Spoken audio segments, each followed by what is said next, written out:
Hello friends, नए blog में आप लोग का स्वागत है। आज लाठी वाले बाबा अर्जुन का मोह की कहानी सुनाएंगे। अर्जुन का मोह। एक बार की बात है कि जब चक्रव्यूह की रचना शुरू हुई, कृष्ण जी जानते थे कि जब अर्जुन रहेंगे तो कौरव जो है कभी भी चक्रव्यूह की लड़ाई में सफल नहीं होंगे। सोचे कि ऐसा है कि अभिमन्यु को मरना है, तो जब तक अर्जुन रहेंगे अभिमन्यु नहीं मर सकता है। तो उन्होंने जो है अर्जुन को ले करके और कहीं दूर चले गए। ठीक उसी समय मौका पाकर कौरवों ने चक्रव्यूह की रचना की। चक्रव्यूह की लड़ाई के लिए कौरवों ने ललकारा। चारों पांडव बड़ी चिंता में थे कि अर्जुन जी है नहीं, अर्जुन जी को छोड़कर चक्रव्यूह की लड़ाई कोई नहीं लड़ सकता। इसी तरह चारों भाई चिंतित थे। तब तक अभिमन्यु आया और पूछा कि आप लोग क्यों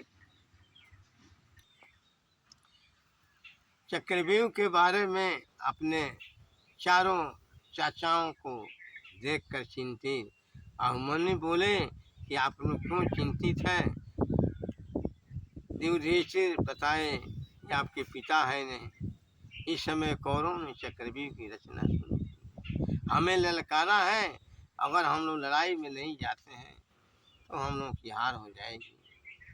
अब मन्नू कहा गया है कि वीर का लड़का वीर होता है। अब मन्नू अपनी कहानी सुनाया कि पिताजी आप चिंतित मत होइए।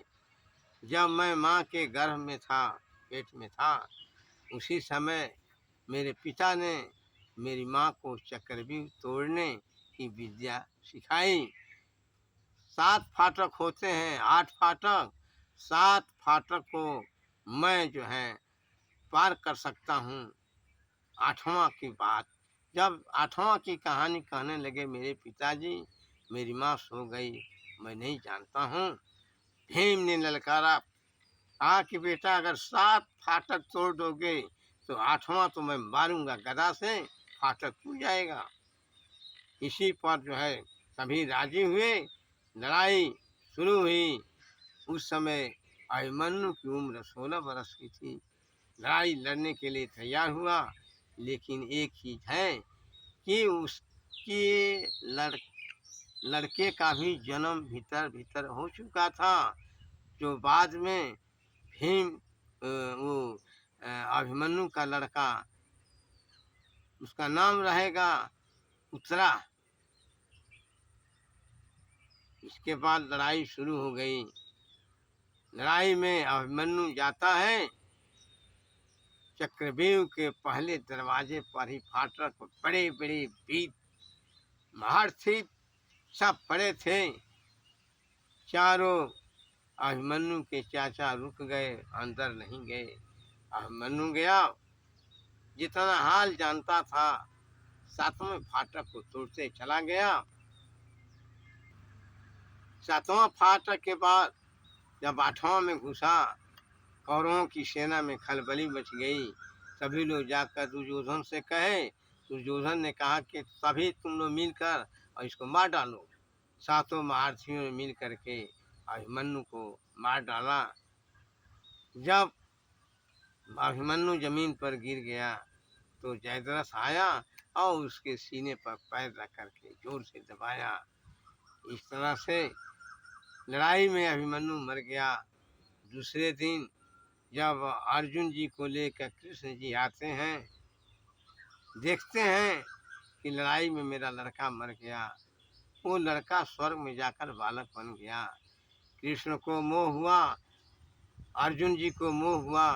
कहा कृष्ण जी से कि एक बार मेरे लड़के को दर्शन करा दें, लड़के से भेंट हो जाए।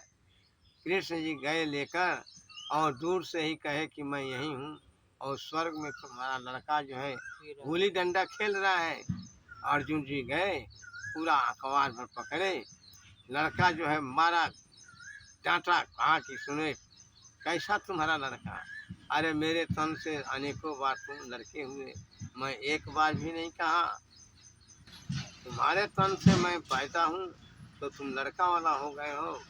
उन्होंने इतना झटकारा कि वहाँ से निराश होकर अर्जुन जी आए।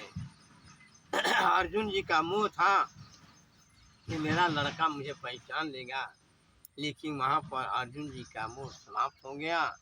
कृष्ण जी ने समझा दिया माया से कि अब वो तुम्हारा लड़का नहीं है, वो देवलोक में जा कर के लड़का हुआ है। इस तरह से अर्जुन का मोह समाप्त हुआ। धन्यवाद। ठीक है फ्रेंड्स, लाइक और सब्सक्राइब जरूर करें और इस वीडियो को सपोर्ट करें। धन्यवाद।